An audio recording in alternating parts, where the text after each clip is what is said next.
Britain is an island shaped by wind, sea, and centuries of history.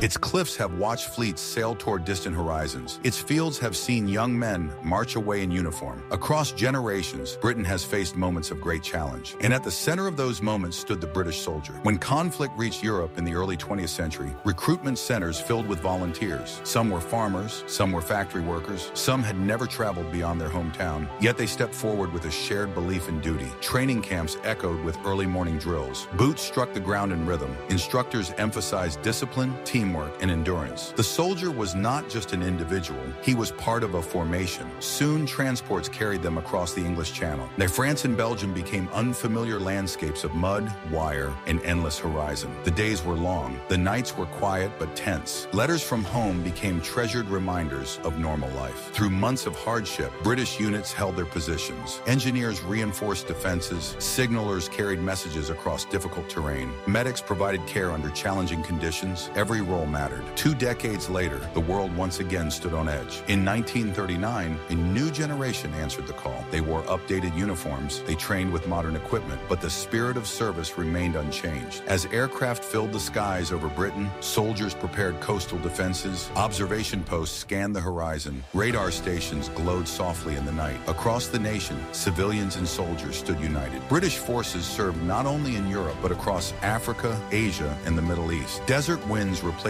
winter frost. Jungle humidity replaced coastal fog. Yet wherever they stood, they adapted. Success depended on coordination. Infantry advanced carefully. Engineers built bridges across rivers. Naval fleets secured sea routes. Air support guided operations from above. War was complex, requiring organization and discipline. Between operations, soldiers brewed tea in tin mugs. They shared stories. They repaired boots and uniforms. Moments of normal life became anchors of stability. When peace finally arrived, ships once again crossed the channel, this time carrying soldiers home. Crowds gathered at docks and railway stations. Uniforms were worn with quiet pride. The nation welcomed its sons back. Across Britain, memorials stand in village squares and city centers. Names carved in stone remind future generations of sacrifice and service. Each name represents a story, a family, a life shaped by history. Today, British soldiers continue to serve in peacekeeping missions and humanitarian operations around the world. Their role has evolved, their equipment has advanced, but their commitment remains grounded in discipline, teamwork, and responsibility. Britain at war is not only a story of strategy and uniforms, it is a story of endurance, of unity during uncertainty, of individuals who step forward when called. Across generations, the British soldier has represented duty, resilience, and service. And the story continues, not as a tale of conflict, but as a reminder of responsibility and peace. While soldiers served overseas, when life at home required equal resilience, factories shifted to round-the-clock production.